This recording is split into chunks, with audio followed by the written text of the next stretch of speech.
নবীজি কি বলেছেন? কিয়ামতের প্রথম আলামত হচ্ছে আমি নিজেই, আমার আগমনটাই হচ্ছে কিয়ামতের আলামত। সুগরা, ছোট, আমার যে আগমন এবং কোরআন চলে আসছে, রেভলিউশন বন্ধ, এটাই তো আমার ওফাত, এটাই তো হচ্ছে কিয়ামতের প্রথম আলামত। 1445 বছর পরে আমাদের কি বোঝার বাকি আছে যে আমরা এখন ক্লোজিং টাইমের দিকে যাচ্ছি? এইটা বোঝার জন্য কি আপনার পিএইচডি করার দরকার আছে? চোখের সামনে নগ্ন মেয়েদের চলাফেরা, মেয়েরা ছেলেদের পোশাক পরে ঘুরে বেড়াচ্ছে, ছেলেরা মেয়েদের, হাইলি কনস্ট্রাক্টেড বিল্ডিংস, রিবার, ব্যাপকতা, ন্যায় অন্যায়ের মানদণ্ড পাচ্ছেন না, আল্লাহ পাকের হুকুম আহকাম উঠে যাচ্ছে, নামাজ পর্যন্ত উঠে যাচ্ছে। আর কি দেখার বাকি আছে আলামত? এরপরেও কিছু মানুষকে বোঝাতে হয় যে এটা শেষ জামানো চলছে। এটাই দুঃখের ব্যাপার। যাই হোক, এখন নবী সাল্লাল্লাহু আলাইহি ওয়াসাল্লাম নিজে গেলেন মদিনায়, গিয়ে দেখলেন ইহুদিরা রোজা রাখে, মুহররম মাসে রোজা রাখে। নবী জিজ্ঞাসা করছেন সাল্লাল্লাহু আলাইহি ওয়াসাল্লাম, নাম শুনলে দরুদ পড়বেন, মনে মনে সাল্লাল্লাহু আলাইহি ওয়াসাল্লাম বলবেন যে তোমরা কি জন্য সওম রাখছো?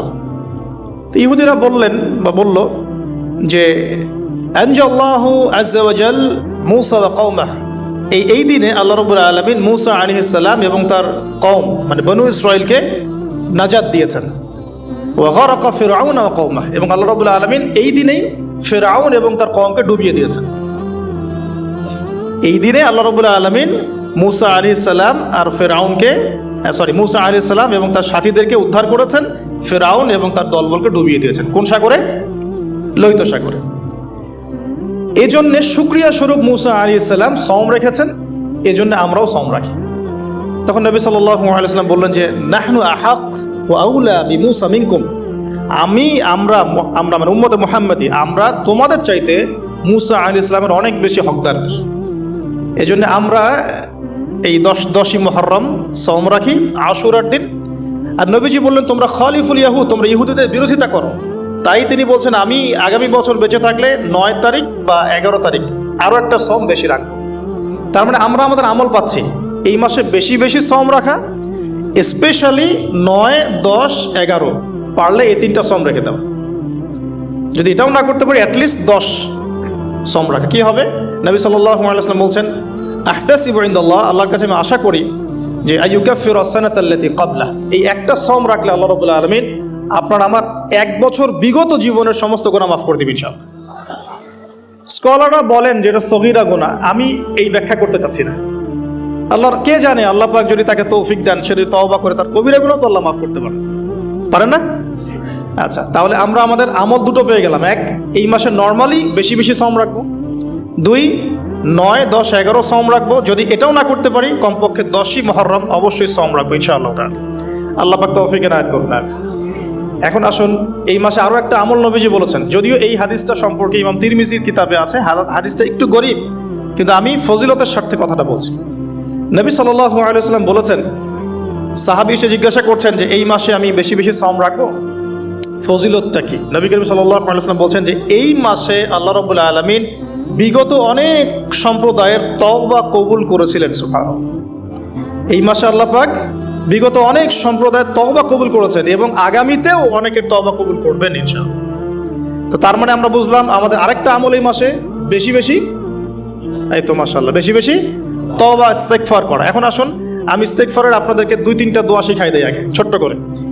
1 নাম্বার, যারা একটু পড়াশোনা করেন মাশাআল্লাহ, তারা এইটা পড়বেন, সাইয়্যিদুল ইস্তেগফার। আমার সাথে বলবেন আল্লাহুম্মা আনতা রাব্বি লা ইলাহা ইল্লা আনতা খালাকতানি আনা আবদুক ওয়া আনা আলা আহদিক ওয়া ওয়া'দিকা মাসতাতা'ত আউযু বিকা মিন শাররি মা সানা'ত আবুউ লাক বিনি'মাতিকা আলাইয়া ওয়া আবুউ বিযানবি ফাগফিরলি ফাইন্নাহু লা ইয়াগফিরু যুনুবা ইল্লা আনতা। এই যে আমরা যে আমাদের ইবাদতগুলো অন্তঃসার শূন্য হয়ে যাচ্ছে এই কারণে, বিকজ আমরা অর্থটা বুঝি না।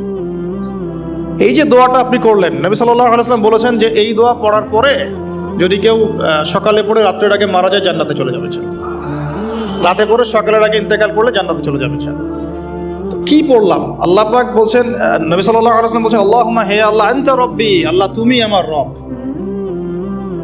খালাকতানি, তুমি আমাকে সৃষ্টি করেছো, আনা আবদুক, আমি তোমার বান্দা, ওয়া আনা আলা আহদিকা, আমি তোমার সাথে যে অঙ্গীকার করেছি এর উপরে আছি, মাস্তাতা, থাকার চেষ্টা করছি, আমি সাধ্যমতো থাকার চেষ্টা করছি। আবুউ লাকা বিনিআমাতিকা আলাই, আমার উপরে আমার যে উপরে তুমি যে নিয়ামত দিয়েছো আল্লাহ, এগুলো আমি স্বীকার করছি। হে আল্লাহ, তুমি আমার উপর যত নিয়ামত দিয়েছো আমি স্বীকার করছি। ও আবুউ বিযামবি, আমার যত গুনাহ আল্লাহ সব স্বীকার করছি। এইভাবে যদি বান্দা আল্লাহর কাছে দোয়া করে, আল্লাহ মাফ করবেন না? সুবহানাল্লাহ। ফাগফিরলি, আল্লাহ আপনি আমাকে মাফ করুন। ফাইন্নাহু লা ইয়াগফিরু যুনুবা ইল্লা আনতা, এখন আপনি ছাড়া যুনুব কেউ ক্ষমা করতে পারে। ব্যাস এইভাবে বুঝে বুঝে, এটা যদি না পড়েন অ্যাটলিস্ট এতটুকু, আস্তাগফিরুল্লাহাল্লাযী লা ইলাহা ইল্লা হুয়াল হাইয়ুল কাইয়্যুম ওয়া আতুবু ইলাইহি, এইটুকু।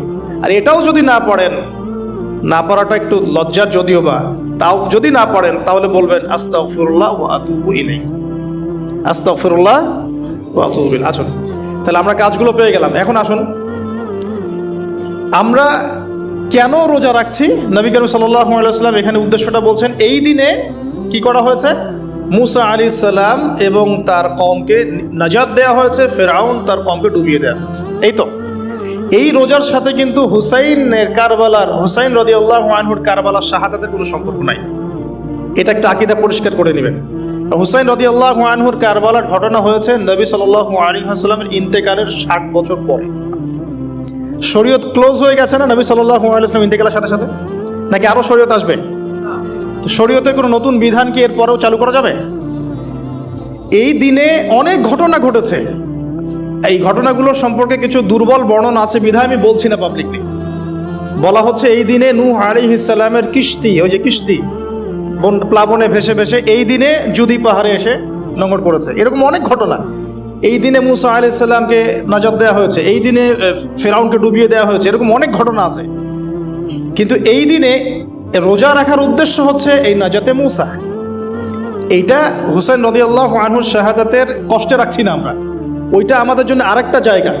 ওই জায়গাটা নিয়ে আমি পরে কথা বলছি, যে হুসাইন রাদিয়াল্লাহু আনহুর শাহাদাত, ওইটা থেকে শিক্ষাটা আমার কি।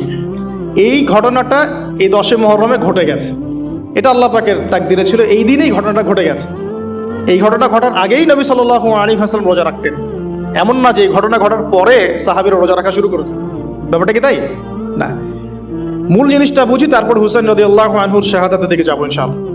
আমরা দোয়া করি আল্লাহ পাক আমাদের সবাইকে হুসাইন রাদিয়াল্লাহু আনহুর মতো সাহস, কারেজ দান করুন, তাদের মতো বীরত্বপূর্ণ ঈমান দান করুন, এবং জুলুমের বিরুদ্ধে তার মতো দাঁড়িয়ে যাওয়ার মানসিকতা দান করুন।